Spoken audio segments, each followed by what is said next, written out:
बिस्मिल्लाहिर्रहमानिर्रहीम। आज का हमारा टॉपिक है क्लासरूम मैनेजमेंट। जब भी क्लासरूम मैनेजमेंट की बात होती है तो हमारे जहन में सिर्फ एक ही ख्याल आता है कि डिसिप्लिन बहुत अच्छा होना चाहिए, डिसिप्लिन पर फोकस करना चाहिए, मगर ये ख्याल दुरुस्त नहीं है। डिसिप्लिन के साथ साथ हमारा फोकस स्टूडेंट्स की इंगेजमेंट पर भी होना चाहिए। जब स्टूडेंट्स इंगेज हो जाएंगे तो हमारा डिसिप्लिन ऑटोमेटिक बेहतर हो जाएगा और क्लास भी बहुत अच्छी तरह से मैनेज हो जाएगी। क्लास को कैसे मैनेज किया जाए इसको समझने के लिए हम आसान 5 पॉइंट्स की मदद लेंगे। सबसे पहला पॉइंट है टीचर्स रोल। स्टूडेंट्स का बिहेवियर टीचर पर डिपेंड करता है। बात बात ऐसा भी होता है कि स्टूडेंट्स का एक ग्रुप किसी एक टीचर से अच्छा बिहेव करता है और स्टूडेंट्स का वही ग्रुप किसी दूसरे टीचर से अच्छा बिहेव नहीं करता।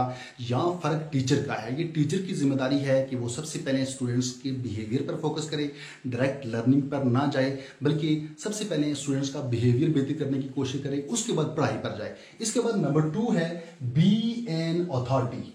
बी एन अथॉरिटी का मतलब ये है कि टीचर को अपने आप पर मुकम्मल खुद एतमादी होनी चाहिए। उसे ये यकीन होना चाहिए कि स्टूडेंट्स को जिस डायरेक्शन में लेके जा रहा हूं, जो उनको पढ़ा रहा हूं, वो बेहतरीन है।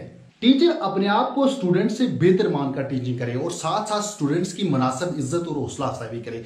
याद रहे, अगर स्टूडेंट्स टीचर से खौफजदा होंगे तो वो अथॉरिटी नहीं होगी। टीचर की बोलचाल कमजोर नहीं होनी चाहिए, उसका लिबास इस तरह का होना चाहिए जो टीचर के लिए मुनासिब हो। इसके बाद नेक्स्ट पॉइंट है बिल्डिंग कल्चर। क्लासरूम का कल्चर टीचर बनाता है। इसके अलावा टीचर को चाहिए कि वो रस्म और रिवाज के मुताबिक फैमिली तर्ज का माहौल बनाए। इससे मुराद ये है कि स्टूडेंट्स की बर्थडे बनाई जाए, महीने के आखिर पे जिन स्टूडेंट्स ने अच्छी कारकर्दगी पेश की उनके नाम वॉल्स पे या फिर बोर्ड पे डिस्प्ले किए जाएं। इसके बाद नंबर 4 है जिसको कहा जाता है क्लास डिसरप्शन। डिसरप्शन का मतलब है खलल डालना, इंतशार फैलाना। इसकी 3 टाइप्स हैं, minor disruption, chronic and major disruption. Minor disruption किसको कहा जाता है?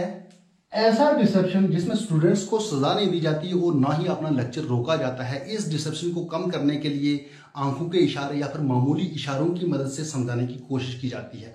ओवर रीच नहीं किया जाता जब तक कि कोई बड़ी डिसरप्शन ना हो।